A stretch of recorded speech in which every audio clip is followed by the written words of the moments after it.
فبنقول الأولد كينجدم بدأت 2675 لغاية 2130 بي سي.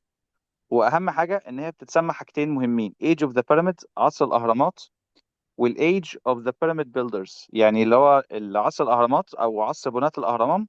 والحاجة التانية اللي بنسميها أو الحاجة التانية المهمة ليها إن بنسميها عصر ألوهية الملك، بس هي مش مكتوبة. فعامة يعني أهم لقب بيطلق على الفترة بتاعت الأولد كينجدم أو أهم لقب للأولد كينجدم إن هو عصر بناة الأهرامات.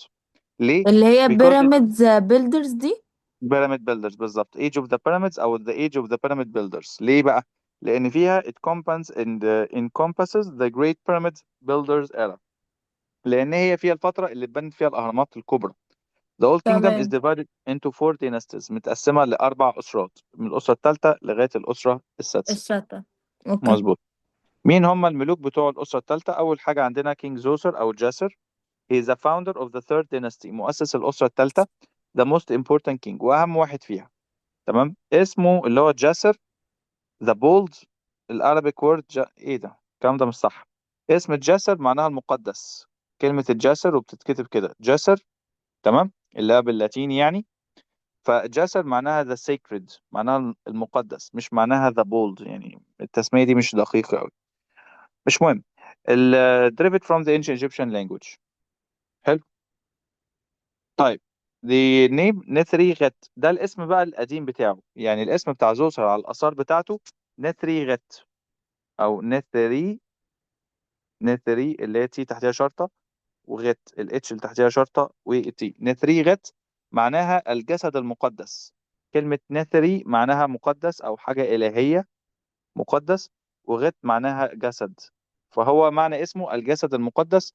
نثري غت ده الاسم اللي ظهر على الآثار appears to have been the king's name throughout his lifetime. يعني في أيام حياته كان بيطلق عليه الاسم ده نثري غت. He was used for a short while after his death. لكن اسم زوسر ده ظهر امتى؟ emerged in the middle kingdom. الحتة دي مهمة وبيبقى فيها لخبطة كتيرة. ان ماشي، ممكن تاني بقى. اسم زوسر على الآثار بتاعته يعني الهرم بتاعه والتماثيل بتاعته والأواني الفخارية اللي اتلاقت في عهده كلها اتلقى عليها اسم نثري غت. أمال اسم زوسر ده ظهر امتى؟ اسم زوسر اتقال عليه في الميدل كينجدم، يعني اتقال ان الملك ده اسمه زوسر. يعني الناس اللي كانت بتروح تزور الهرم المدرج، اللي هم الرحالة اللي كانوا بيزوروا الهرم المدرج، والناس المصريين القدماء اللي كانوا بيرمموا الهرم المدرج، كانوا بيكتبوا ان ده هرم الملك زوسر جسر المقدس. تمام. فده ممكن يعني هو يكون نوع من التقديس ليه. يعني هو اسمه اللي هو نتري خيت ده، والاسم التاني هو اللي ظهر في بداية الميدل من كينجدم. ميدل كينجدم يعني ظهر بعد اوكي. زوسر بما يقارب ال 800 سنة مثلا. ماشي. اوكي. طيب. same accounts claim the king ruled for 29 years. بيقولوا ان هو عاش 29 سنة، وفي ناس بتقول لا ان هو قعد 19 سنة بس. Egypt's royal capital was relocated to Memphis. دي مهمة جدا ان المكان اللي كان فيه العاصمة بتاعت مصر كانت ممفيس. where Djoser ماشي. established his court. عمل فيها المكان اللي قاعد فيه. under يعني هو his حكم reign. 19 سنة ولا 29 تقريبا. سنة؟ ما حدش يعرف يا 29 يا 19، ما حدش عارف. طب افرض جات لي في الامتحان. لا لا لا لا لا، ما حدش هيسأل في الأسئلة المتخلفة دي، لا تقلقوش. اوكي، under his والعاصمة reign. اللي هي ممفيس. ممفيس بالظبط. a new era construction began at سقارة، وفي الوقت ده بدأ يبني منشآت جديدة في سقارة.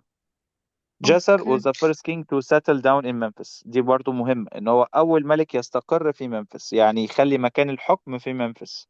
امال نارمر كان مكان الحكم بتاعه فين؟ محدش يعرف، بس يعتقد ان مكانه المكان اللي كان بيحكم منه يا اما مدينة ابيدوس، يا اما مدينة اسمها ثينيس او تينيس او ثيس. دي كانت المكان اللي كان يعتقد ان كان نارمر والاسرة الاولى لا والاسرة الثانية المصري. بيحكموا منه. يعني نارمر. ابيدوس.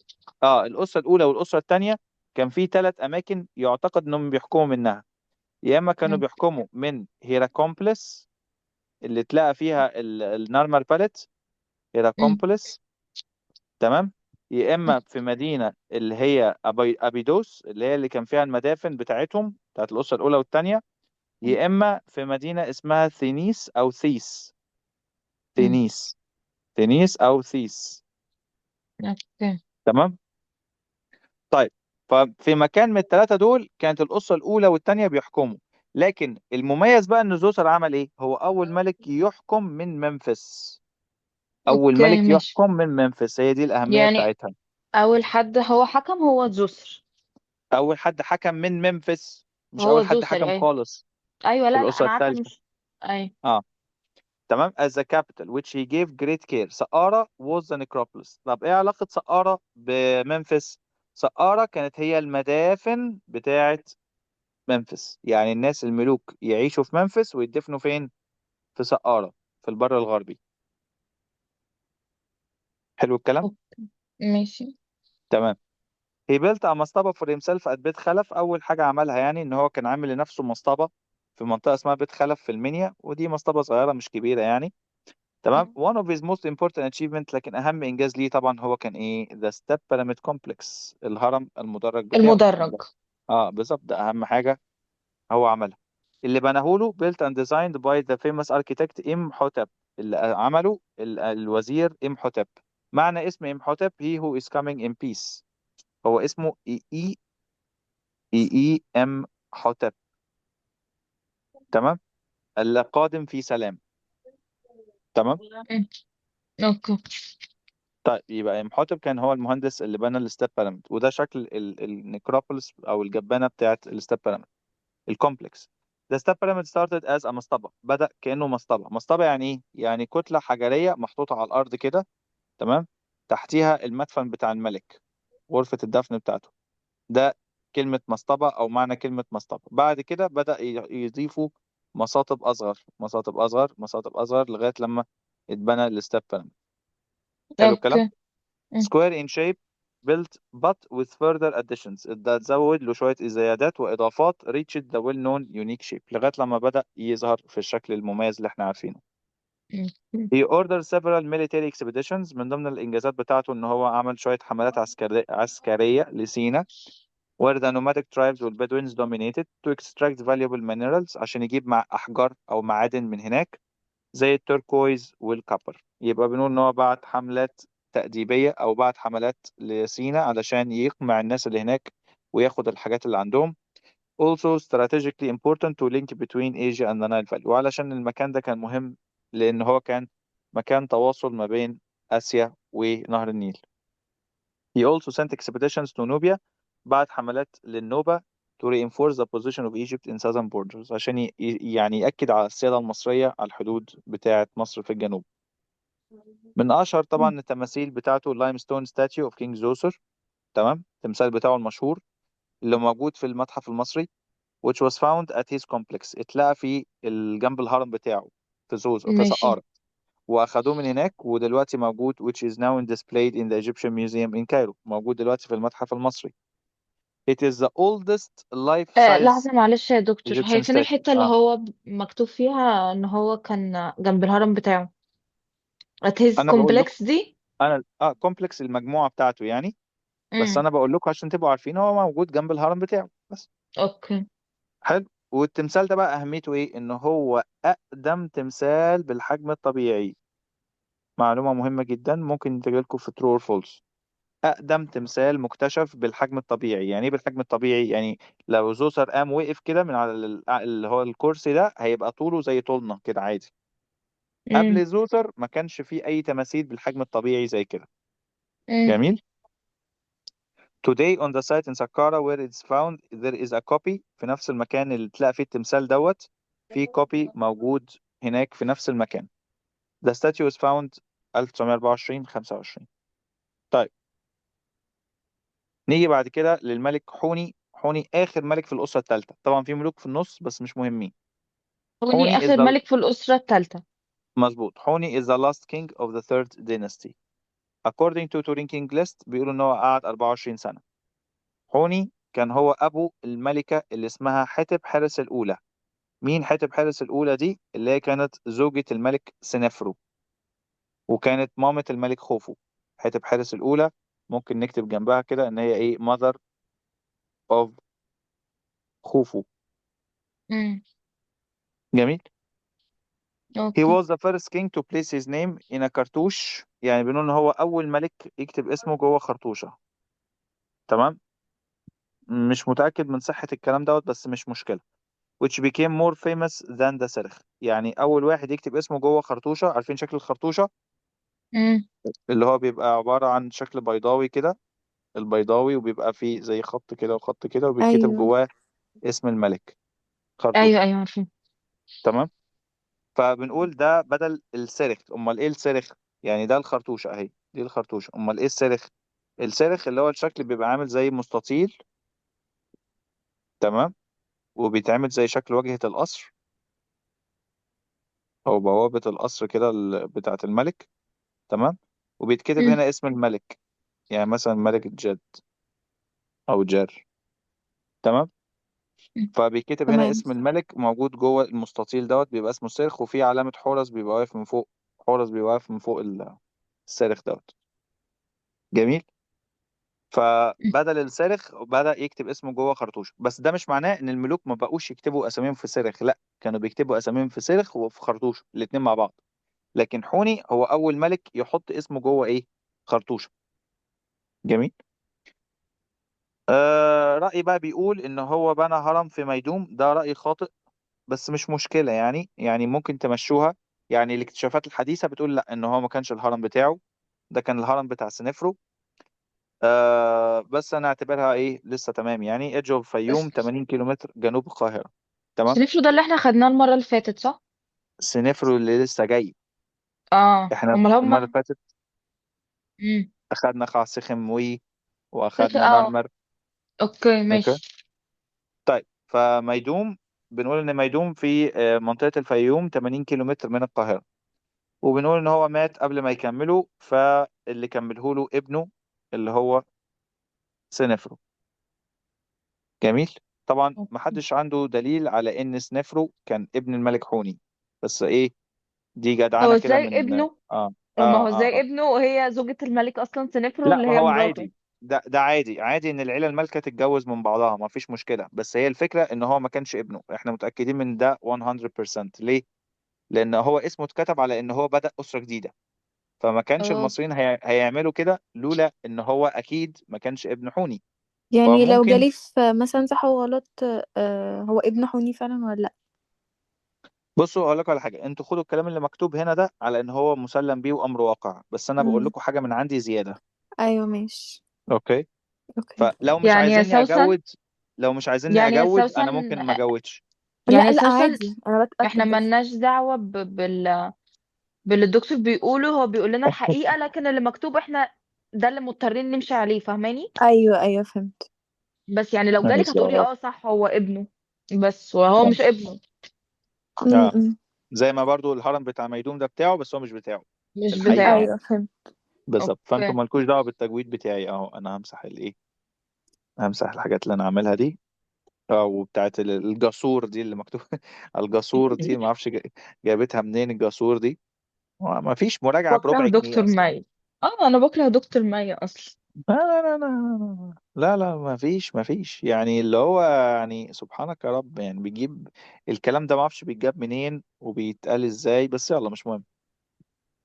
ماشي، هي ربنا ست عم. يهديها يا رب. اه والله. طيب، المهم نيجي بعد كده للأسرة الرابعة، الفورس ديناستي. عندنا أول حاجة الملك اللي هو سنفرو. تمام. هو مؤسس الأسرة الرابعة، حكم لمدة 24 سنة. معنى اسمه he of beauty. ماشي، نمشيها نمشيها. هو المفروض ان اسمه سنفر، سنفر وي، يعني معناها هو الذي يجملني. الاس دي معناها هو is، او مثلا الذي يعمل كذا، يعني who makes، او الذي يعمل، اللي بيعمل يعني who makes. ماشي. makes مين؟ makes انا، makes me. who makes me ايه بقى؟ beautiful. نفر اللي هي معناها جميل. تمام. فهي معناها اللي بيخليني جميل، او اللي بيجملني. اللي بيجملني طبعا هو قصده الاله يعني، الاله هو اللي بيجمله. ف تمام. is also known as the beneficent ruler. يعني هو كان معروف بان هو ملك محسن او ملك كويس. حلو. he was very busy with building achievements. كان مشغول جدا. عاود الاتصال في وقت لاحق. تمام. He completed the pyramid of حوني at ميدوم. كمل الهرم بتاع حوني في ميدوم which is inner tower like structure. شكله عامل زي البرج من جوه. He sent an expedition to explore the mines in Sinai. إن هو بعت حملات علشان يجيب الأحجار من سيناء ويستكشف الأحجار بتاع المحاجر بتاعت سيناء. سنافرو established an Egyptian navy. دي مهمة، المعلومة دي مهمة، إن هو عمل أسطول بحري مصري to facilitate the trading expeditions to the neighboring countries علشان يسهل الحملات التجارية للبلاد المجاورة على البحر المتوسط on the Mediterranean. تمام. معلش تاني يا معلومة، دكتور. بنقول إن هو عمل Egyptian navy، عمل أسطول بحري. هو مش أسطول بمعنى ماشي. أسطول، هو بعت مراكب تجيب حاجات من هناك. أوكي. بس هو يعتبر ان هو اول ملك مصري يعمل حاجه زي كده يعني، فدي ممكن نقطه مهمه نعمل لها 2 ستارز لان هي مهمه. حلو الكلام. مم. Let's see. A successful commercial expedition was sent to Lebanon. بعت حمله تجاريه برضو للبنان to obtain cedar wood علشان يجيب خشب الارز. يعني دي مهمه برضو، يعني هو بعت يجيب خشب الارز من لبنان. حلو. بعت حمله تجاريه للبنان علشان يجيب خشب الارز. عارفين خشب الارز اللي هي مم. الشجرة اللي هي اللي بتبقى عاملة زي شجرة الكريسماس الكبيرة دي وبيبقى نازل منها، تبقى الشجرة عاملة كده. عارفينها؟ عرفنا منين إن هو راح جاب خشب الأرز دوت؟ لأن إحنا لقيناه جوه الأهرامات بتاعته. لقينا الخشب ده موجود اوكي. جوه. جوه إيه بقى؟ جوه الهرم بتاعه اللي هو في ميدوم. أهو ده هرم ميدوم أهو اللي في النص. مم. وده هرم اسمه البنت بيراميد، الهرم المحني. وده الريد بيراميد، الهرم الأحمر. انا اول مره اعرف ان في كذا هرم غير الثلاث اهرامات اللي انا عارفاهم. 3 أهرامات. ده أنت قلبك انا تقل أوي. عارفه خوفو وخفرع ومنقرع وسقاره. ده اللي انا عارفاه. مم. اول مره اعرف ان في كتير كده. في 124 هرم. هنا في مصر. 124 هرم في مصر و200 هرم في السودان.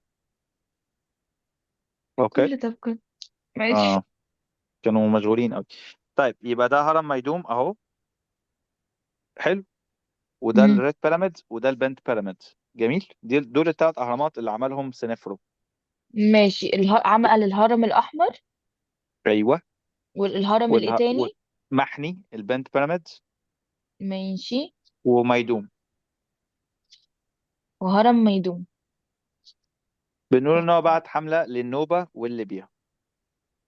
طيب ماشي. الاهرامات اللي بناها اللي هو الريد بيراميد والبنت بيراميد دول اتبنوا فين؟ 2 بيراميدز دول فين؟ في دهشور. في دهشور. بالظبط. النورذرن بيراميد الهرم الشمالي والهرم الجنوبي.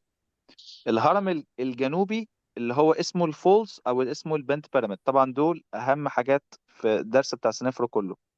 3 نجوم. اوكي. يبقى البنت بيراميد هو الهرم الايه اللي موجود في الجنوب، يبقى اسمه الساذرن بيراميد. انهي اللي عليها 3 نجوم؟ هي الجزئيه ديت الدرس، الحته دي في الدرس، ان عمل ماشي ايه اللي انجازات هي. سنفرو يعني. انجازات مم. سنفرو ان هو عمل البنت بيراميد اللي هو اسمه الساذرن بيراميد، الهرم الجنوبي. حلو. امال مين بقى مم. الهرم الشمالي؟ الهرم الشمالي هو الريد بيراميد. اوكي. ماشي. يبقى البنت pyramid was intended to be a true pyramid. كانوا ناويين يعملوه هرم حقيقي، بس اللي حصل ايه؟ The angle of inclination suddenly changed to give it the bent look to the pyramid. يعني هم كانوا ناويين يعملوه هرم طبيعي، هرم حقيقي، بس مم. اللي حصل ايه بقى؟ ان هم راحوا كسروا الزاوية بتاعته، فالهرم بقى مم. شكله ايه؟ محني. محني. بالظبط، فعشان كده اسمه البنت pyramid. النورذن وان بقى، النورذن pyramid او الهرم الشمالي was larger and higher, considered the first true pyramid in Egypt اللي هو اسمه الريد بيراميد. المعلومة دي مهمة جدا. ايه هو؟ إن الهرم الأحمر هو أول هرم طبيعي أو أول هرم حقيقي في مصر. يعني أول هرم ياخد شكل الهرم زي المثلث الطبيعي، مش لا هو ستيب ولا هو بنت بيراميد، هو هرم طبيعي. أول مثلث جبنة في التاريخ. تمام. ماشي. حلو. نخش على اللي بعده. خوفو. خوفو أو كيوبس، الملك خوفو اسمه Who protects me. نفس ده الطريقة تاني بتاعت ملك أبوه. في الأسرة الرابعة. الرابعة بالظبط خوفو. مم. تمام. هو اسمه الحقيقي خنوم خنم، تمام، او غنم او خنم، خنم. خو اف وي، يعني خنم يحميني. خو نقطة اف وي. الحاجات دي مهمة. مش انتوا قلتوا ان هي ممكن تقول لكم اكتبوها كده او اعملوها كده؟ هي ممكن قال تقول لي كده فعلا. ما اعرفش بس ما اعتقدش يعني. تمام، لا ما فهو اعتقدش اسمه طبعا. اه اهو خو اف وي، يعني اللي بيحميني. خو يعني يحمي، احنا ممكن واف بعد ما يعني هو. نخلص نبص على مثلا آخر امتحان هي عملته أو كده، ماشي. نشوف طريقتها بس. ماشي. تمام. he protects مين؟ he protects me، انا، هو بيحميني انا. اوكي. طيب. he most probably the son of king سنفرو، هو كان ابن الملك سنفرو ومراته اللي اسمها حتب حارس. يبقى خوفو كان ابن مين ومين؟ خوفو كان ابن سنفرو. ممكن تعملوها كده في شجرة عيلة لطيفة كده، سنفرو زائد حتب كتاب حارس. حارس. تمام. جابوا لنا مين؟ جابوا لنا خوفو، زي ما بنقول للأجانب. حلو. دكتور انا الحتة دي قطع النت، قطع عندي، معلش ممكن تاني؟ بقول إن سنفرو وحتب حارس جابوا لنا خوفو. اوكي، سنفرو حتة ماشي. حارس اللي هي بالظبط. اللي هي أخت سنفرو أو مراته يعني، وأخته في نفس الوقت. من مين؟ من حوني. هوني اه. حلو الكلام. بالظبط. طيب. م- حتى بصوا الوش بتاع خوفو شبه حوني شوية، في واخد شبه من جده يعني. طيب. ذا م. تورين بابايرس بتقول انه قعد 23 سنة. تمام. The only surviving بيحكم. three dimensional depiction of خوفو is a small and well restored ivory figurine. يعني ايه بقى؟ النقطة دي مهمة جدا. بنقول التمثال الوحيد المتبقي لخوفو هو التمثال الصغنون المعمول من الايفري اللي طوله 7.5 سنتيمتر. التمثال الوحيد اللي فضل للملك خوفو. سبحانك يا رب. بنى أكبر هرم وساب أصغر تمثال. جميل. known as وباقي خوفو التماثيل راحت فين statuette. بقى؟ محدش يعرف. يعتقد إن هي لسه موجودة تحت م- نزلة السمان في الهرم، م- فمدفونة يعني تحت النزلة في معبد الوادي بتاعه. فلو اكتشفنا معبد الوادي ممكن نلاقي تماثيل لخوفو موجودة. حلو. م- It shows king wearing the red crown of Lower Egypt، وهو لابس التاج الأحمر بتاع الدلتا. تمام، أهو التاج اللي هو لابسه ده، بس ناقص له الزعرورة. ناقص له اللي هي م. العصاية اللي طالعة دي واللي هي اللي عاملة كده فوق دي. اه. بالظبط، علشان يبقى الكراون بتاعه مظبوط. تمام. while being seated on a throne، قاعد على الكرسي. The statuette اكتشفوه 1903 اللي لقاه فليندرز بيتري في منطقة كوم السلطان في أبيدوس. يعني التمثال ده ما تلاقاش في الجيزة، ما تلاقاش جنب م. الهرم. حلو. اتلقى في كوم السلطان، في في جنب أبيدوس. أبيدوس. اه أبيدوس دي فين؟ أبيدوس آه. دي في قلتها لكم اسمها المرة اللي ايه؟ فاتت. أيوة ما أنا بفتكر. سوهاج. في سوهاج، أيوة هي دي. أنا كنت هقول بالظبط. الصومال، أنا ما بعرفش أفرق بينهم. الصومال. طبعا. he built the Great Pyramid of Giza where its original height 146 meters. طبعا احنا عارفين ان خوفو اهم حاجة هو عملها ان هو بنى الهرم الكبير طوله 146 متر. كان tallest structure in the world for 3800 years. يعني هرم خوفو كان اطول مبنى في العالم لمدة 3800 سنة. يعني ايه م- الكلام دوت؟ يعني من اول ما بنى هرم خوفو م- كان هو اطول مبنى في العالم لغاية القرن ال 13، سنة 1300 مش عارف وكام. ال 13 century يعني سنة 1300 ميلادية. تمام. لما اتبنى حاجة اسمها لينكولن كاثيدرال. حلو. فمن أول ما اتبنى حوالي سنة 2700 2600 قبل الميلاد لغاية سنة 1300، يعني حوالي 3800 سنة فضل هو أطول مبنى في العالم. جميل. معمول من م- 2.3 من 10 مليون، 2 مليون و300 ألف يعني بلوكس اوف لوكال لايمستون. واخد حوالي 20 سنة عشان يتبني، ودي برضو معلومة خاطئة. تمام. هو ما اخدش 20 سنة عشان يتبني ولا حاجة، هو اخد 8 سنين بس. الاكتشافات الحديثة اللي واضح انها ما عدتش على 100 م- اصلا بتقول ان هو اكتشفوه في 8 سنين. واللي يثبت الكلام دوت حاجة اسمها بردية وادي جرف، بابايرس اوف وادي جرف. والبردية دي موجودة في الهرم، عاملينها في متحف صغنن كده جنب مدخل الهرم على طول، المدخل الجديد. هتلاقوا البردية دي موجودة مكتوب فيها أسامي العمال وتقسيمة العمال، مين فيهم بيجي طول السنة ومين فيهم بيجي في مواسم الفيضان بس. فطبعا بعد اكتشاف البردية ديت من حوالي 4 سنين، عرفنا إن الهرم يعني عملنا إعادة تهيئة كده أو إعادة تقييم. عرفنا إن هو أخد 8 سنين بس مش 20 سنة زي ما مكتوب.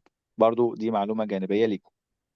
To the south of the اوكي. pyramid there were 5 pits. في 5 ناحية الجنوب من الهرم في 5 حفر، من فيهم 5 مراكب بينتموا للملك خوفو، اللي هم اسمهم السولار باركس أو السولار بوتس. واحدة فيهم موجودة دلوقتي في المتحف الكبير، تمام، والتانية بيحاولوا يطلعوها. جيزة was the official necropolis during the fourth dynasty. يعني الجيزة كانت هي مكان الدفن الأساسي في الأسرة الرابعة. أمال أنهي مكان كان هو الأساسي في الأسرة الثالثة؟ أه، شوفكم صاحيين ولا نايمين. مين مكان الدفن الأساسي في الأسرة الثالثة؟ سقارة. سقارة. مم. برافو، شطورين.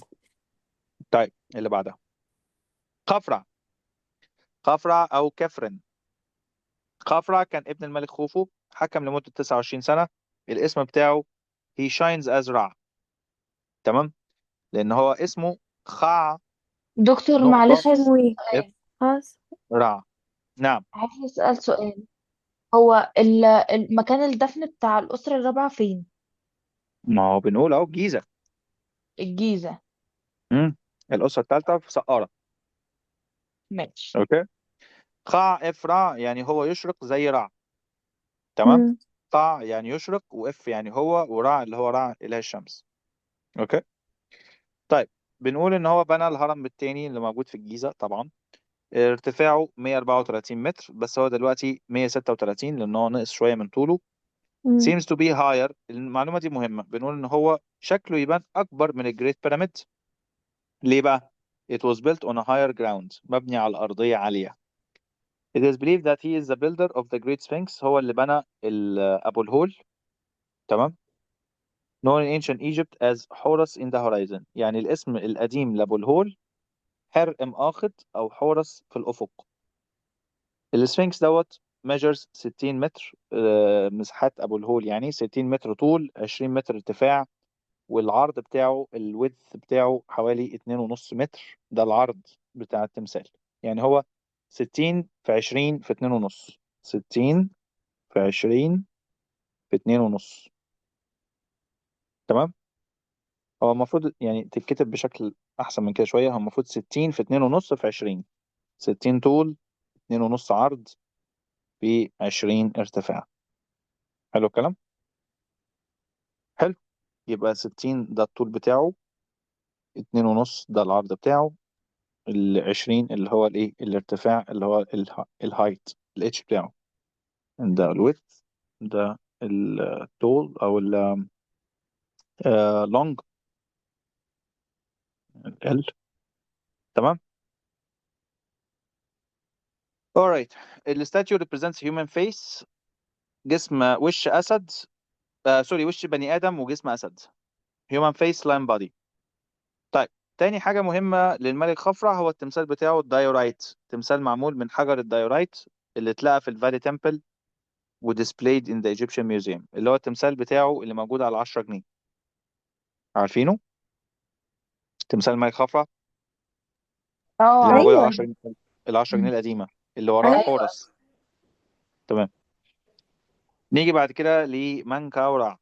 منكورع كان ابن الملك خفرع والجراند سون لخوفو. thought to had at least 2 wives. يعتقد انه كان عنده زوجتين. وطبعا مش الاثنين الستات اللي مرسومين هنا دول مش مراتاته. دي الإلهة حتحور، يعني دي الإلهة حثور.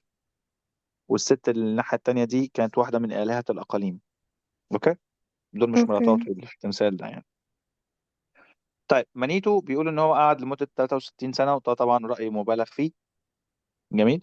At the Giza plateau he constructed the third and the smallest pyramid.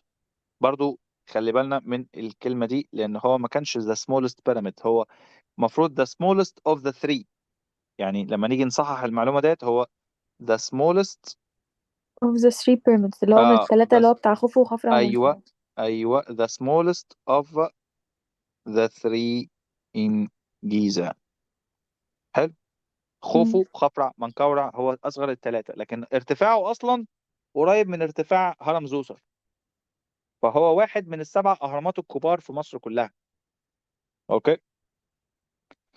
طيب ارتفاعه 65.5 متر. It is the only pyramid which is lower course is covered with granite. دي مهمة شوية، إن الجزء التحتاني من الهرم بتاعه متغطي بالجرانيت. ده الهرم الوحيد، الهرم الوحيد الجزء السفلي بتاعه متغطي بالجرانيت، مش متغطي باللايم ستون زي بقية الأهرامات. حلو الكلام. طيب during his reign several economic crises، حصل مشاكل اقتصادية كتيرة في عهده بسبب طبعا بناء الأهرامات، كان مشروع مكلف. resulted from the construction of the pyramids and the other building projects. نتيجة بناء الأهرامات ده عمل أزمة مالية في البلد. نيجي بعد كده لخنتكاوس، آخر ملكة في الأسرة الرابعة، وهي مش بعد منقورة، يعني هي جه بعديه ناس تانيين. خنتكاوس آخر ملكة في الأسرة الرابعة. probably the daughter of منقورة، غالبا هي مرات بنته، وكانت زوجة لملك اسمه شيبسسكاف، ده كان في الأسرة الرابعة. وبعد كده اتجوزت ملك تاني اسمه أوسركاف في الأسرة الخامسة. يعتقد إن شيبسسكاف دكتور وأوسركاف دول كانوا معلش، إخوات. ممكن أيوه. الحتة دي تاني؟ تاني بنقول خنتكاوس آخر ملكة في الأسرة الرابعة، يعتقد إن هي بنت الملك منقورة، واتجوزت في الأول واحد اسمه شيبسسكاف، ده كان آخر ملك في الأسرة الرابعة.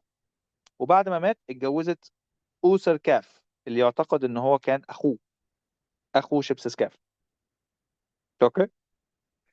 أوسركاف هو أول ملك في الأسرة الخامسة. كان عندها مصطبة في الجيزة. المصطبة الجيزة is situated very near the pyramid complex of منقورة. موجودة فين مقبرتها؟ جنب الهرم بتاع أبوها منقورة. تمام.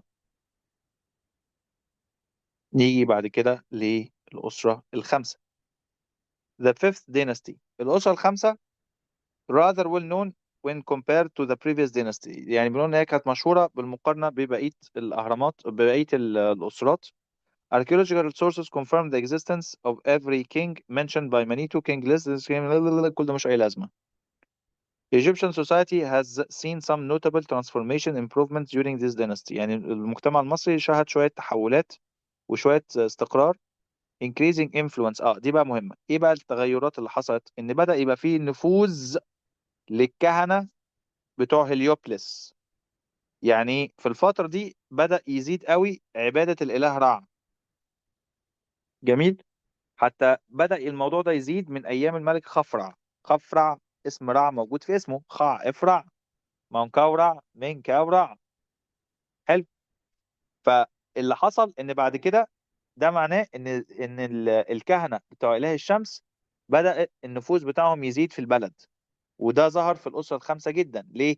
لأن أول ملك فيها اللي هو الملك أوسركاف كان كبير كهنة الإله رع.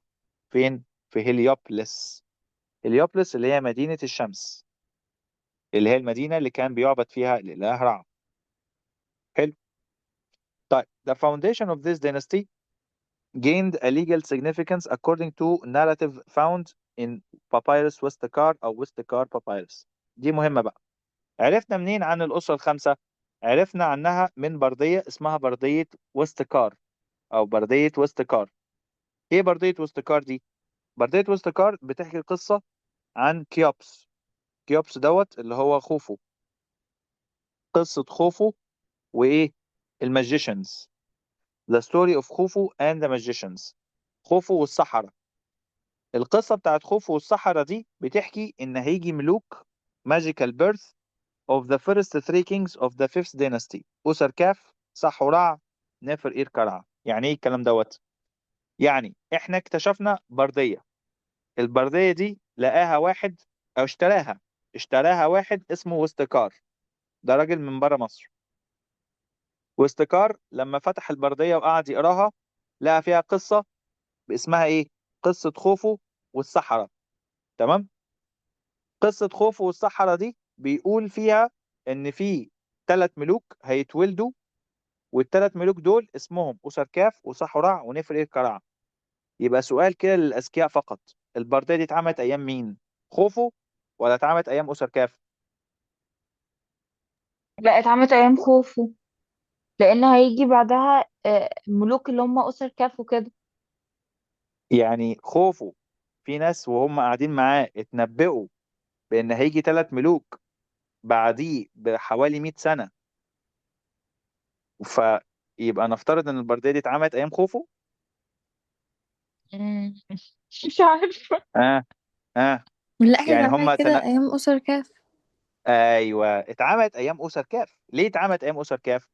علشان يدي لنفسه شرعية، علشان يقول بصوا يا جماعة، البردية دي من ايام خوفو، والبردية دي بتقول ان انا وعيالي هنيجي بعد خوفو نكمل العهد بتاعه. مم. يبقى مين اللي عامل البردية دي؟ خوفو ولا اسر كاف؟ اسر اسر كاف. مم. كاف.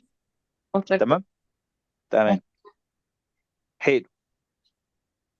The pyramids of the fifth dynasty were smaller in size. اهرامات الاسرة الخمسة اهرامات صغيرة. ده جميل. انا وسوسن ذاكرناه امبارح. تمام. than those of the fourth dynasty، يعني الأهرامات بتاعتهم أصغر من أهرامات الأسرة الخامسة، الاسره وكلهم خمسه. متدم... أهراماتهم أصغر من أهرامات الأسرة م- الرابعة، أنا آسف. آه م- وما شاء الله كلهم موقعين، يعني كلهم متدمرين. م. and they are marked with the appearance of the pyramid text. أهم حاجة بقى في الأهرامات دي، ودي نقطة مهمة جدا بيجي فيها أسئلة كتير، إن ظهرت فيها حاجة اسمها نصوص الأهرامات the pyramid بيراميد text. تكست. م- بالظبط. ايوه. يعني الاهرامات دي اي نعم اهرامات صغيره واغلبها م. متدمر، ولكن جوه المقابر، جوه الغرف الدفن بتاعتهم وجوه الهرم ذات نفسه في حاجه اسمها نصوص الاهرامات. طيب، مين هم اهم ملوك في الاسره الخمسه؟ عندنا اسر اول كاف. واحد المعلم اسر الكبير كاف. اسر كاف. تمام. اسر كاف كان probably a high priest of Ra، كان كبير كهنه الاله را. مم. اتجوز من الاميره اللي كان اسمها خنتكاوس، اللي كانت غالبا مرات اخوه، يعني بعد ما اخوه مات هو اتجوزها. his claim to the throne. ليه؟ علشان يطلع على العرش. يعني هو ما كانش له الأحقية انه يطلع على العرش، فعمل ايه؟ راح اتجوز خنتكاوس اللي هي كانت يعتقد مرات اخوه. جميل. ده مم. تورين بابايرس بتقول ان اسر كاف حكم لمدة 7 سنين بس. مانيتو بيقول ان هو قعد 28 بس سنة. ملناش دعوة برأي مانيتو، ناخد برأي تورين. اسر اوكي. كاف عمل بقى حاجة مهمة جدا جدا جدا. ايه هي؟ السولار تمبلز. ايوه السيلر known تمبل as معابد الشمس. بالظبط. عمل معابد الشمس في منطقة اسمها ايه؟ ابو قير.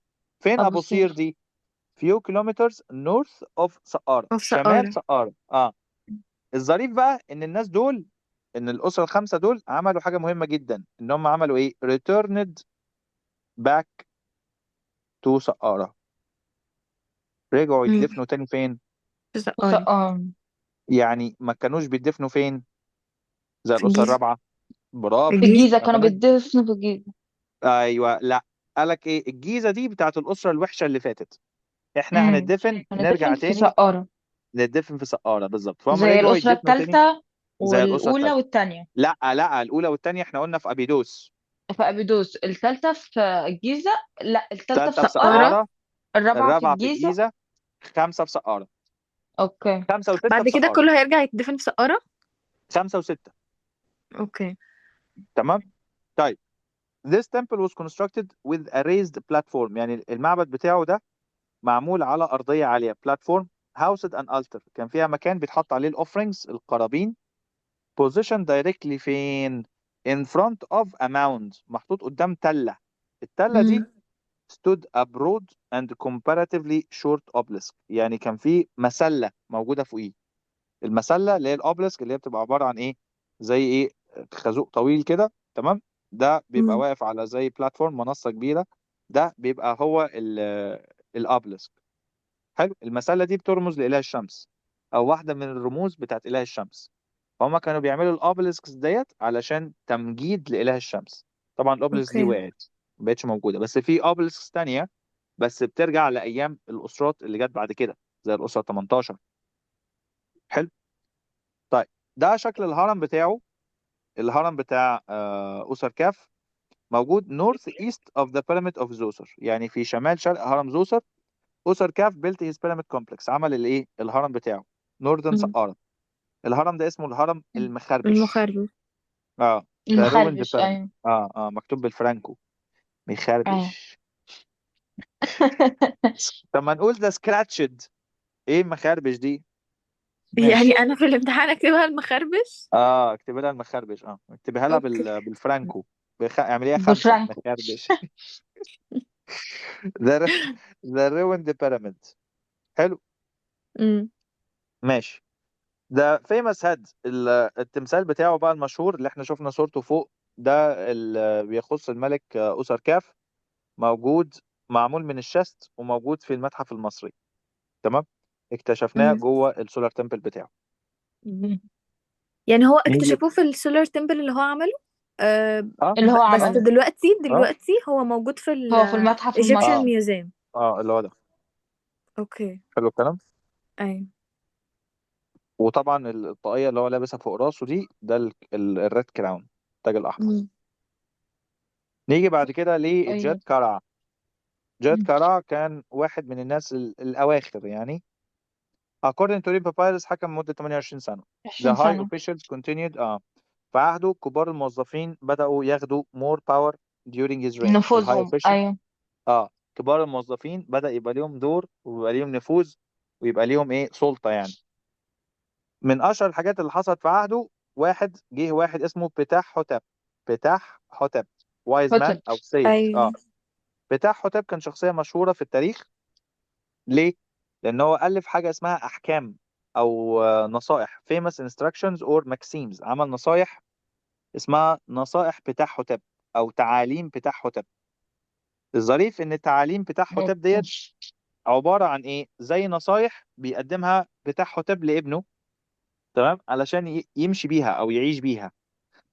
ميزتها او المميز فيها ان هي قريبة جدا جدا للامثال والاحكام اللي كانت بيكتبها سيدنا سليمان. يعني في التوراة في كتاب او في سفر يعني او في مجموعة اقوال امم. لسيدنا سليمان في التوراة. تمام. نصايح برضو، يعني النصايح اللي بيكتبها سيدنا سليمان للناس علشان تمشي بيها، نصايح للحياة. الظريف بقى ان في منها كتير جدا تطابق مع النصايح بتاع حتب. تمام. فهي دي اه. اوكي. الحاجة المشهورة عن تعاليم بتاع حتب. جميل. طيب، بنقول ان الراجل اللي اسمه جاد كراع دوت بعت حملات لسينا. تمام. دوكيومنتد مكتوبة يعني، وعمل كويريز في أسوان، حملات في أسوان وأبيدوس والنوبة. جرافيتي النوبيا منشن اكسبيديشن تو ذا لاند اوف بونت، ان هو بعت حملة لبونت، بروبلي صوماليا. دي مهمة، ان هو بعت مم. حملة للبونت زي حتشبسوت، امم. ان هو بعت حملة لبلاد مم. بونت. تمام. appears he maintained cordial diplomatic relation ties with the بيبلس. يعني عمل علاقات تجارية مع مدينة بيبلس اللي هي في لبنان. يعني بيبلس دي بتاعت لبنان. جبيل اللي هي اسمها جبيل دلوقتي. تمام. اوكي. اللي كانوا بيجيبوا منها خشب الأرز، اللي سنيفرو كان جايب منها السيدار وود. طيب significance of the solar cult appear to decrease during his reign. يعني واضح ان عبادة إله الشمس بدأت تقل. He was the first king not to build a solar temple. يعني هو في بداية عهده ما بناش معبد للشمس. دي مهم، ما بناش معبد للشمس. ايوه. يبقى الراجل ده واضح ان في عهده ايه اللي حصل؟ العبادة بتاعت إله آه. الشمس بدأت قال. تقل. تمام. ماشي. He was buried in his pyramid. الهرم الشواف، ده اسم الهرم بتاعه. ده هرم تمام. الشواف، ايوه. اه امم. تمام. اللي موجود في ساذرن سقارة، جنوب سقارة. البيراميد was مم. given its name because it's built on a high grounds. اتسمى بالاسم دوت علشان مبني على أرضية عالية، فهو شواف يعني باصص بيطل على بقية الأهرامات يعني. حلو. وبرضه فين؟ امم. في سقارة. حلو الكلام. تمام. نيجي بعد مم. كده لأوناس أو ونيس اللي هو آخر ملك في الأسرة الخامسة. The الخمسة. last king of the fifth dynasty. بالظبط حكم 30 سنة. تمام. His reign marked امم. with economic decline. بدأ عهده يبقى فيه مشاكل اقتصادية. However, Egypt maintained trade relations. مصر كان عندها علاقات تجارية. تمام. مع ليفانت ونوبيا. ليفانت اللي هو الشرق الأدنى. تمام. اللي هو مم. مش الشرق الأدنى، أنا آسف. ليفانت اللي هي سوريا وفلسطين. سوريا، تمام، فلسطين وجوردن. اللي هي اسمها بلاد الشام يعني المفروض صح؟ بلاد الشام، سوريا فلسطين ولبنان وجوردن. تمام، تمام. بلاد الشام بالظبط. اوكي. طيب several pyramids innovation displayed in UNAS adopted by his successors. حاجات كتيرة بقى عملها أوناس في الهرم بتاعه والناس بدأت تقلده. ايه هي بقى؟ البيراميد تكست. اهم، ايوه البيراميد تكست، ايوه. ودي مهمة جدا. practice of listing magical spells، هو أول واحد يزود النصوص السحرية written in blue color، باللون الأزرق. تمام. فين بقى؟ on the interior walls of the pyramids، علشان جوه ال- الحيطان الداخلية بتاعة الهرم بتاعه، اللي اسمها ايه؟ اسمها البيراميد تكست او اسمها نصوص الأهرامات. حلو الكلام. اوكي. اوكي. الهرم بتاعه موجود في نور سقارة. الهرم دوت was particularly important او كان مهم علشان ظهور البيراميد تكست on the interior walls، موجود في نصوص الأهرامات جوه الهرم بتاعه. حلو. مم. the pyramid هو text. الهرم بتاعه اسمه ايه معلش؟ الهرم الشواف. لا هرم الشواف ده بتاع جيت كراع، ايوه. لكن اما الهرم الهرم ده بتاعه بتاعه اسمه ايه؟ اسمه هرم عادي. الهرم مالوش اسم يعني، بس هو ايوه. المميز بتاعه ان هو مكتوب ان هو عليه عمل نصوص. اه. وبرضو معلومة، هو ما كانش في نورث سقارة، الهرم بتاعه ساوث سقارة، جنوب سقارة، لأن الهرم اوكي. بتاعه موجود ما بين مجموعة زوسر وما بين دهشور، فيبقى ده جنوب سقارة. اوكي. اوكي. فبرضو موضوع شمال سقارة ده غلط، هو في جنوب سقارة مش في شمال اوكي. سقارة، ساوث سقارة. حلو الكلام. اللي في دهشور ده ايه؟ اللي هم الهرمين بتوع سنفرو، البنت والرد. امم. حلو. طيب ذا بيراميد تكست، نصوص اوكي. الاهرامات. ايه هي نصوص الاهرامات؟ موضوع مهم. they are hymns، تراتيل بتساعدهم على وصلوات. ان هم يصلوا. اه. امم. لا، لان الملك المتوفي يروح للعالم الاخر. the امم. deceased to pass through and overcome difficulties، يتغلب على المخاطر والمشاكل اللي بتواجهه he might في face in the العالم. afterlife. بالظبط، امم. اللي هي بتواجهه وهو رايح على العالم الاخر. امم. هي دي نصوص الاهرامات. القصه السادسه من اولها عندنا ترانزيشن، حصل انتقال ما بين الأسرة الخامسة والأسرة السادسة، بس ما حصلش فيه مشاكل. happened in peace. الترانزيشن ما بين الخامسة والسادسة ما كانش فيه حرب أهلية ولا أي حاجة. أمال إيه اللي امم. حصل؟ زي الانتقال من الأسرة الثالثة للرابعة، إن جه واحد اتجوز أميرة من الأسرة اللي قبله. حلو امم. الكلام؟ امم. فالرابعة والخامسة والخامسة والسادسة كلهم ماشيين بنفس التسلسل، ما فيهمش مشاكل. أول امم. ملك فيهم الملك تيتي. تيتي حكم لمدة 12 سنة تقريبا. عمل ايه؟ هو اتجوز بنت أناس، married the daughter of أناس. حلو. امم. by which he legitimized his right to the throne، وبكده هو عرف يطلع على العرش. طيب هل تيتي كان واحد من عيال أناس مثلا؟ لا. هل كان امم. ابن مثلا غير شرعي؟ برضو لا. امال كان لا. ايه تيتي؟ تيتي كان واحد من قادة الجيش، او امم. كان واحد موظف مهم. فكون ان هو راح اتجوز بنت أناس وبقى هو الملك، فده كده معناه ان الحكم خرج من بره دايرة العيلة المالكة، امم. بقى اي واحد عادي يقدر يترقى يترقى يترقى لغاية لما يوصل يبقى ملك. هل الموضوع ده كان حاجة كويسة ولا كان حاجة وحشة؟ لا، كان حاجة وحشة. ليه؟ لان تيتي هيتقتل بعد كده على ايدين واحد من زمايله القادة. حلو امم. الكلام.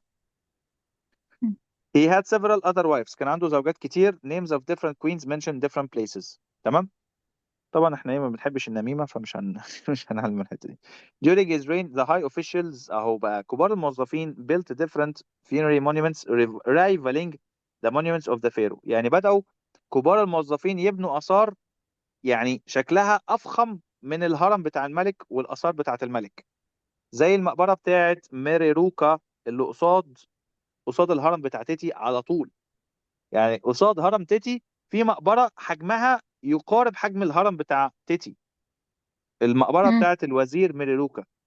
فاللي هو بيقول له ايه؟ امم. يعني كانوا بيتحدى الملك، بيعمل مقبره جنب هرم الملك على طول، وش لازقه فيه. تمام. فميريروكا وابنه اللي هو كان اسمه كاجمني، الاثنين مقابرهم وش لازق على طول في الهرم بتاع تيتي.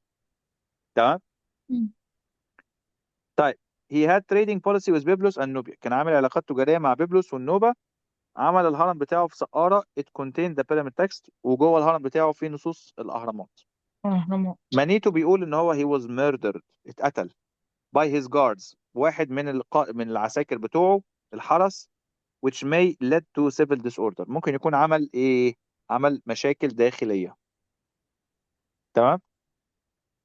هيجي بعده ملك اسمه الملك بيبي، وبعد كده ميرن رع، وبعد كده يجي بيبي التاني وميرن رع التاني. المهم يعني بيبي التاني واحد من أهم الملوك في الأسرة السادسة. أوكي. جه على الحكم بعد وفاة أخوه وهو كان عنده 6 اللي سنين هو بس.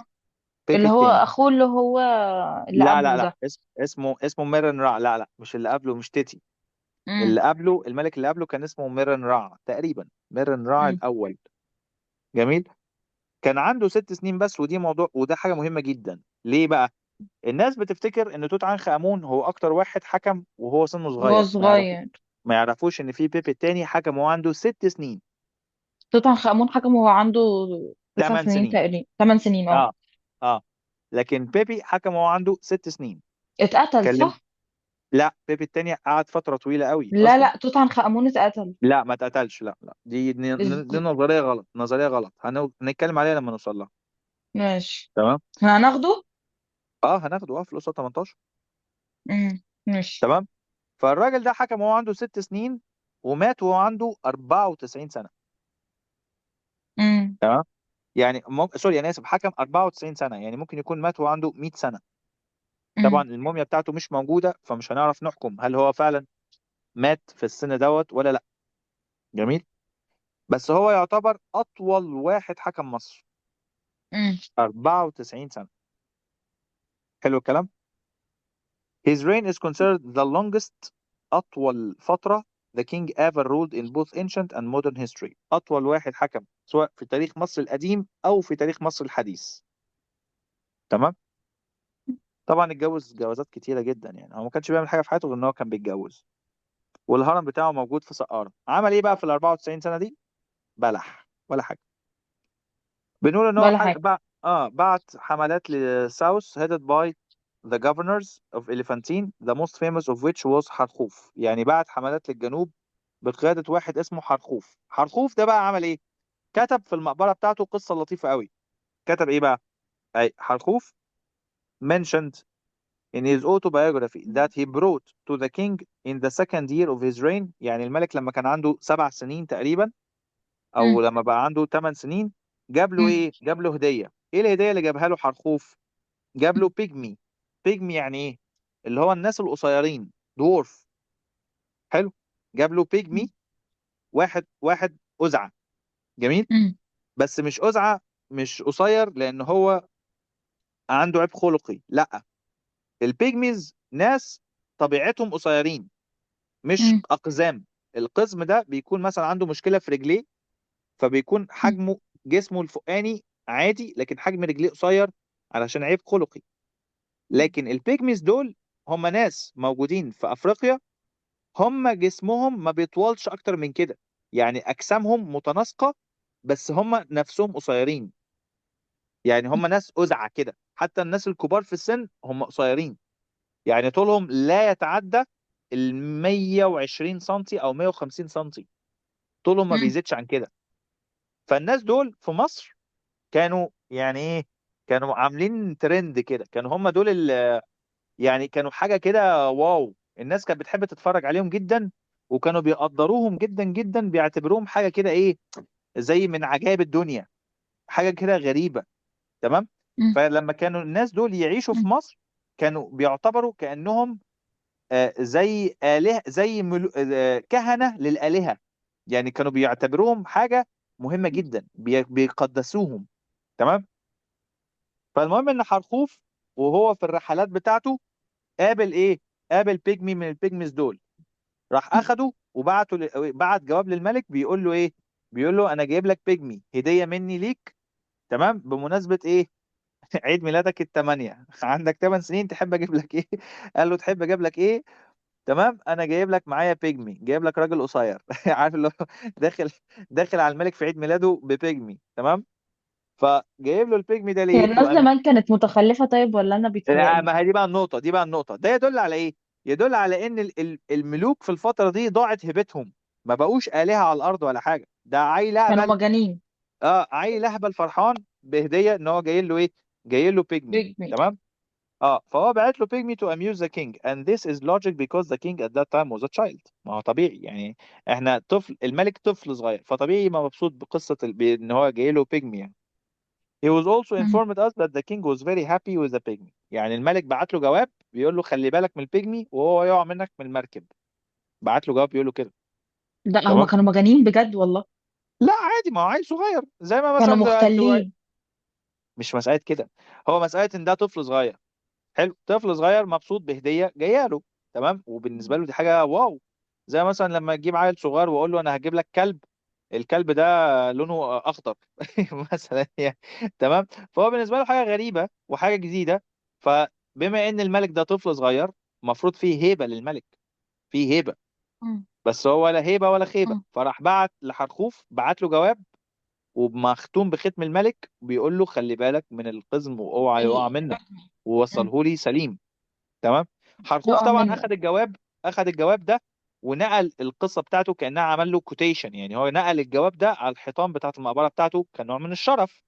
يعني مم. تخيلوا كده يجي لكم جواب من الرئيس الجمهوريه، فطبعا حاجه شرف يعني. فهو نقل مم. الجواب دوت.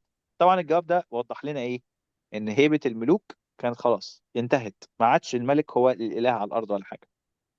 مم. حرخوف copied the royal letter، نقله مم. and inscribed it on the walls of his tomb. نقله على جدران المقبرة بتاعته في الكليف on the western desert at أسوان. نقله فين؟ في أسوان. حلو الكلام. مم. Importance of this story shows that the idea of the divinity of the king was declining. يعني ألوهية الملك كانت في الضياع. The king مم. was viewed as just a normal human being. الملك عبارة عن عيل صغير عادي. Just a child. مم. حلو الكلام. مم. آخر ملكة في الأسرة السادسة اسمها نيتو كريس. available information ان هي only من مانيتو، يعني اللي اتكتب عنها في خلال مانيتو تورين وهيرودوتس. نيتوكريس came to the throne was no male heir to ascend the throne. طلعت على العرش لانه ما كانش فيه راجل يحكم البلد. كانت اخر ملكة في الاسرة السادسة واخر ملكة في الاولد كينجدم، المملكة القديمة. حكمت لمدة 3 سنين بس، ما كانش سنتين. وهيرودوتس بيقول ان هي committed suicide.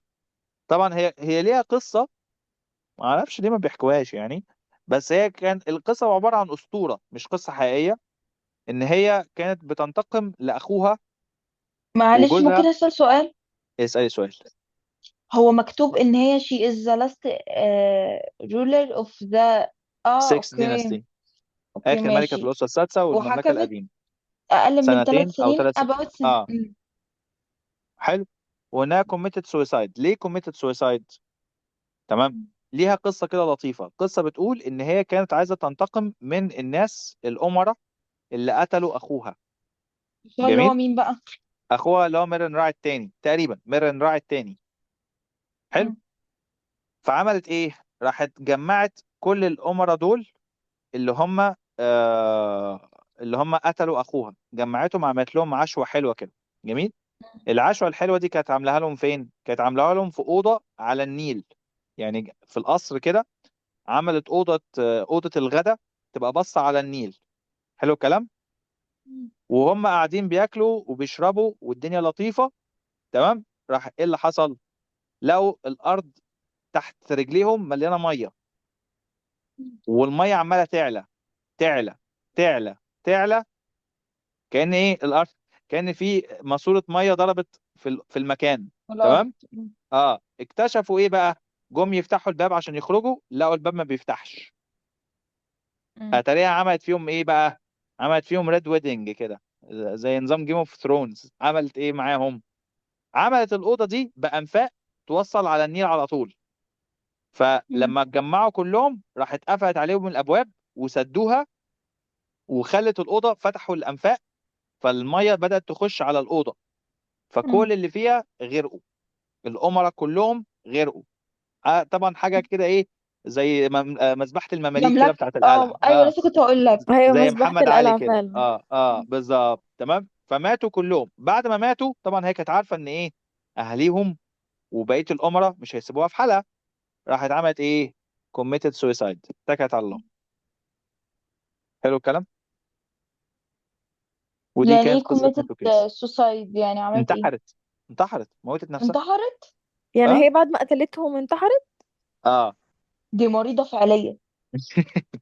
تمام. by the end of her reign the old kingdom collapsed، وقعت المملكة القديمة، وأسباب كتيرة إيه اللي حصل أدت ل split of the country into two lands، البلد اتقسمت إلى نصين. طيب، أهم المناطق الأثرية اللي موجودة في الأول كينجدم، عندنا أول حاجة مدينة ممفيس. ممفيس. اه ممفيس was the first capital، هي كانت أول عاصمة لمصر. تمام. most of the pyramids were constructed in the period when Memphis was the most important city of Egypt، يعني معظم الأهرامات اتبنت لما كانت ممفيس هي العاصمة بتاعت مصر. الروينز بتاعتها موجودة فين؟ هي الكابيتال ممفيس دي وين؟ ايه دلوقتي؟ اللي هي قرية ميت هي م... رهينة، اللي م. هي ميت اللي هي رهينة دي في جنب اسمها سقارة. ايه دي، في الأقصر؟ جنب سقارة. لا الأقصر إيه؟ الأقصر إيه؟ جنب سقارة. تمام. ميت رهينة، ميت رهينة أو ممفيس، اللي هي دلوقتي اسمها قرية ميت رهينة جنب سقارة. تمام. فهي موجودة 20 كيلو دلوقتي، حد متر. بيروح هناك؟ ايوه فيها متحف هناك اسمه متحف ميت رهينة، فيها تمثال كبير قوي لرمسيس، تمثال م. كولوسال ستاتيو، تمثال اكبر من التمثال اللي موجود في المتحف الكبير، م. واقع على الارض. ما شفتوش خالص قبل كده متحف ميت رهينة؟ يعني انا ما رحتش في انا ما رحتش الاهرامات الا مرة في حياتي، ورحت ركبت اصلا. خيل وروحت. بس كده زي الفل. انا عايزة انزل طيب معاك يا دكتور تدريب مرة. عينيا يا سلام، ده انا اتشرف. يا قشطة. فبنقول ان المتحف الميت رهينة موجودة فين؟ 20 كيلو متر جنوب القاهرة على الويست بانك، البر الغربي للنيل، in a village called ميت رهينة in البدرشين. حلو. A city located about 13 miles south of Giza، يعني هي 13 ميل جنوب الجيزة، 20 كيلو متر جنوب القاهرة. اوكي. م. طيب، الكابيتال ديت فاوندد 3200 باي كينج نارمر، اللي أسس منفس هو الملك نارمر، بس ما قعدش فيها. مين م. الملك اللي قعد فيها؟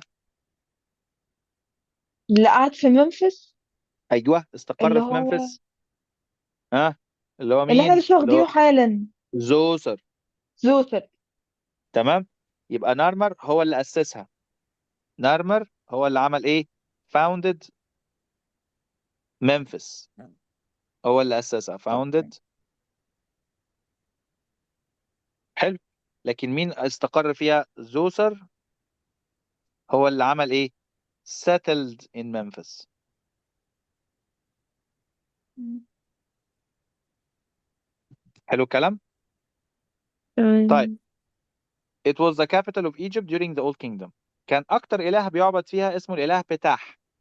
بتاح أو بتاح أو بتح، ده كان الإله بتاع الكرافتسمن، إله الحرفيين. تمام. والاركيتكتس المهندسين، وكان هو الإله المحلي لمدينة ممفيس، patron god of Memphis where he was worshipped. طيب، الاسم القديم بتاعها او الاسم القديم بتاع مدينة ممفيس اسمها اينب حج. اينب حج معناها يعني ايه؟ بحج. اسمها الوايت وول. اينب حج، الاتش تحتها نقطة. اه. تمام. حج يعني ابيض، حج م. معناها وايت. م. تمام. واينب معناها وول. حلو. It م. was later called the pyramid of King Pepi الاولاني، اللي كان معناه the beautiful monument، فبقى اسمها من نفر، القصر الجميل. م. translation of من نفر. يبقى هي في الاول كان اسمها ايه؟ اينب حج. يعني بحج. بعد ما اتبنى الهرم بتاع بيبي بقى اسمها المدينة الجميلة أو القصر الجميل، اللي هو اسمها من نفر. اوكي. من نفر. من كلمة من نفر جت كلمة إيه؟ الاسم اليوناني م. ممفيس. حلو. م. يبقى هي الأول كان اسمها إينب حج، تاني يعني حاجة اسمها بحج. من نفر، تالت حاجة بقى اسمها إيه؟ ممفيس. ممفيس. ممفيس ده التحريف اليوناني لكلمة من نفر. م. حلو. طيب، several monuments اتلقت هناك، زي منهم الأوبن ميوزيوم، الاستاتيو بتاع رمسيس الثاني اللي أنا لسه بحكي لكم عليه في الانترانس، موجود على الارض lies on the ground. وفي السفنكس بتاع حتشبسوت، وفي كذا حاجة تانية. Sphinx there is also a Sphinx of حتشبسوت، عشان برضو ايه ما تتلخبطوش ما بينها وما بين السفنكس اللي موجود في الجيزة. يعني في في ابو الهول تاني؟ في أبو الهول صغير مش كبير، يعني أبو الهول بتاع حتشبسوت هو صغير مش كبير. امم. أوكي. طيب، سقارة تاني منطقة مهمة في تبع الأولد كينجدم، اللي هي the part of necropolis ancient city of Memphis. هو الجبانة، هي المدافن بتاعة مدينة ممفيس، موقعها 30 كيلومتر من جنوب القاهرة. تمام. السايت بتاعها stretches for around 5 miles 8 كيلومتر along the edge of the desert plateau. يعني هو موجود على 8 كيلومتر من حافة الصحراء بالعرض، يعني 8 كيلومتر بالعرض. bordering أبو قير، من أبو قير to the north لدهشور to the south. حلو. سقارة is an open air museum، هي تعتبر كأنها متحف مفتوح، متحف آثار مفتوح. جميل. At the northernmost end of the site there are remains of the early dynastic cemetery. يعني في الجزء الشمالي منها في مدافن بترجع للأسرة الأولى والثانية. It also contains the oldest complete stone building complex known in history. فيها أقدم مباني حجرية اللي هو الهرم بتاع الملك زوسر. وفي 16 Egyptian kings built the pyramids at سقارة. في 16 هرم تانيين موجودين في سقارة. تمام. Additionally, a number of high officials، عدد كبير من الموظفين added their own funerary monuments to the location. بنوا حاجاتهم هناك، زي مثلا which were more than 3,000 years served as significant complex for non-royal funerals and religious activities. يعني لمدة 3000 سنة فضلت سقارة مكان للمقابر بتاعة النون رويال، يعني الأمراء العاديين كانوا بيدفنوا هناك من أيام الأسرة الأولى لغاية العصر الروماني. كانت سقارة بتستخدم كمكان للدفن. حلو الكلام.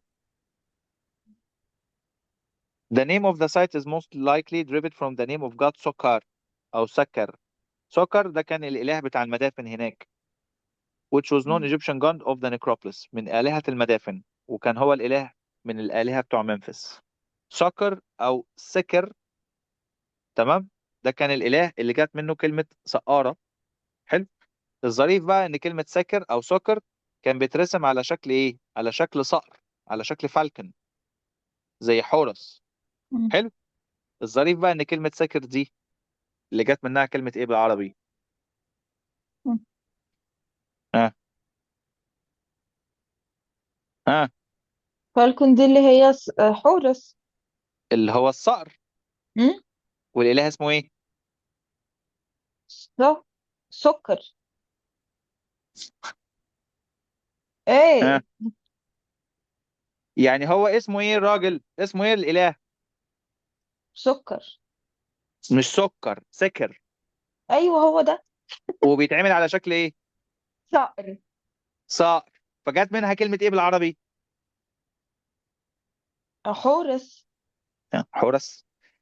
امال بنقول ايه؟ الاله اسمه سكر، وبيتعمل على شكل فالكون، على شكل صقر. فمن كلمة سكر جت كلمة ايه بالعربي؟ ايه. صقر. صقر.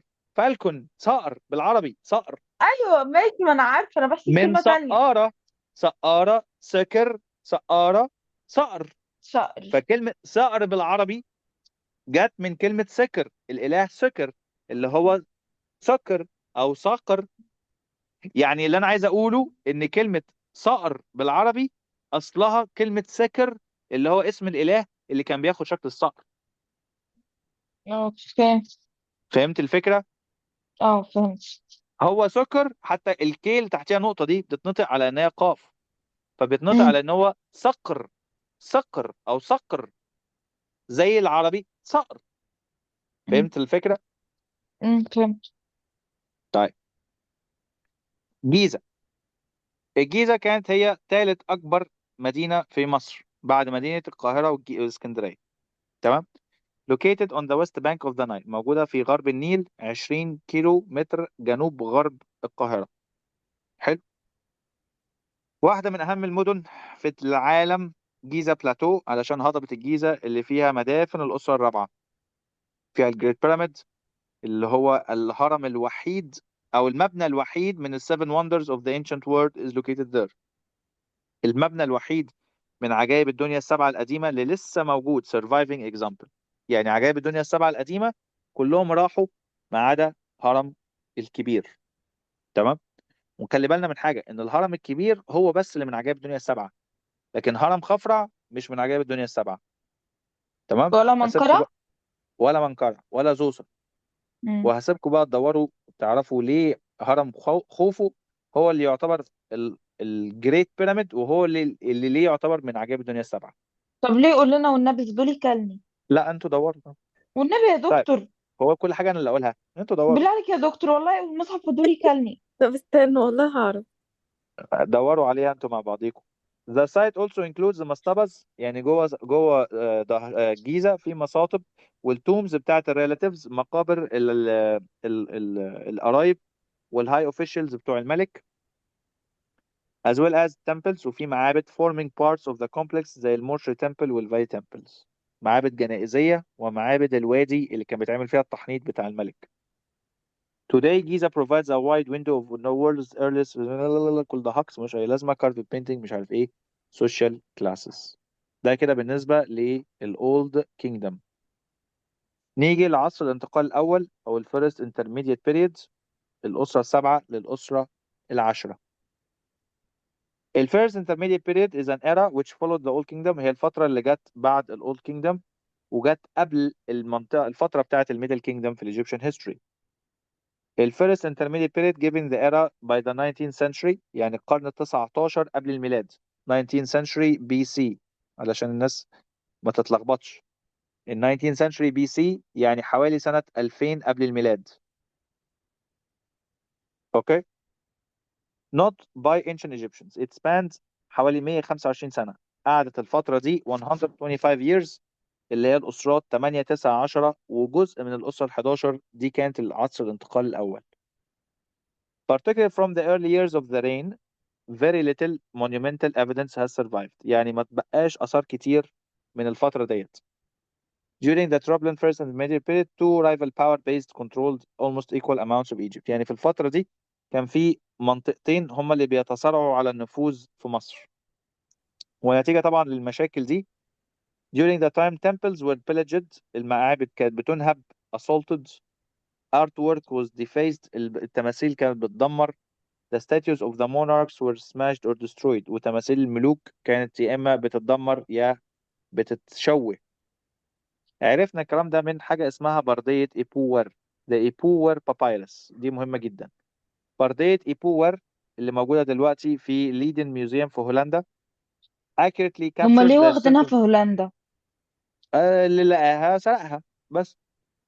مم. بتحكي عن ال circumstances بنهاية الأسرة السادسة.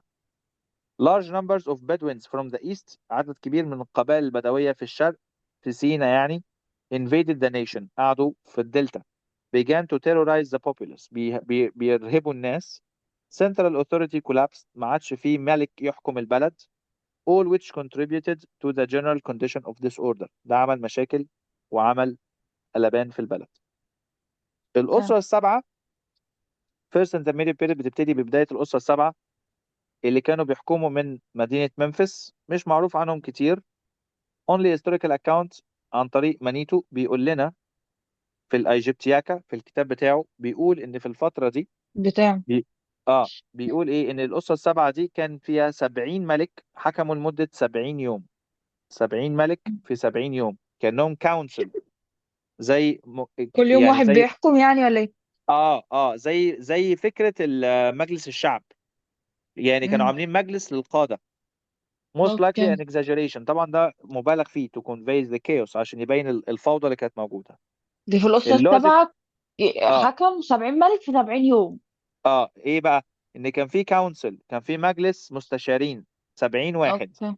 اللي كانوا الارستقراسي، اللي هم الارستقراطيين، يعني الناس اللي هم الاغنياء.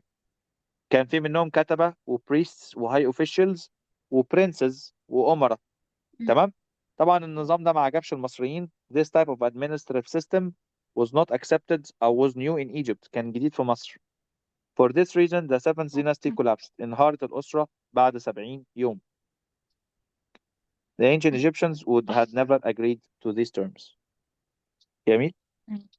الأسرة الثامنة the rulers of the eighth dynasty settled in Memphis. كانوا برضو قاعدين في منف.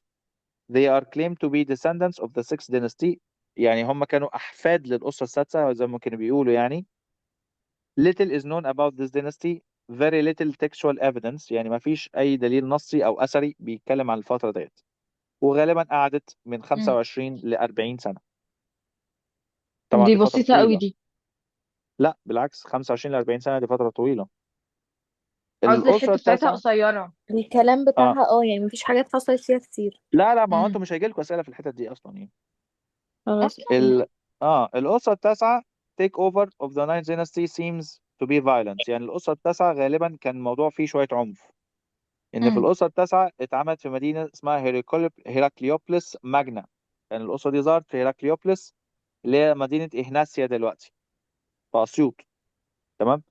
وده كان الاسم الروماني بتاعها. located مم. في 20 أو 9 ميل غرب مدينة بني سويف. أنا آسف، مش في أسيوط، في بني سويف إهناسيا. جميل. الأسرة التاسعة دي بتقول إن هما كان فيها 18 ملك 18 امم kings. وكان مؤسس الأسرة دي واحد اسمه أختوي أو ختي الأولاني. حلو. يعني هي في أهناسيا ولا بني سويف؟ أيوة، ما هي إهناسيا دي مدينة في بني سويف دلوقتي. اوكي.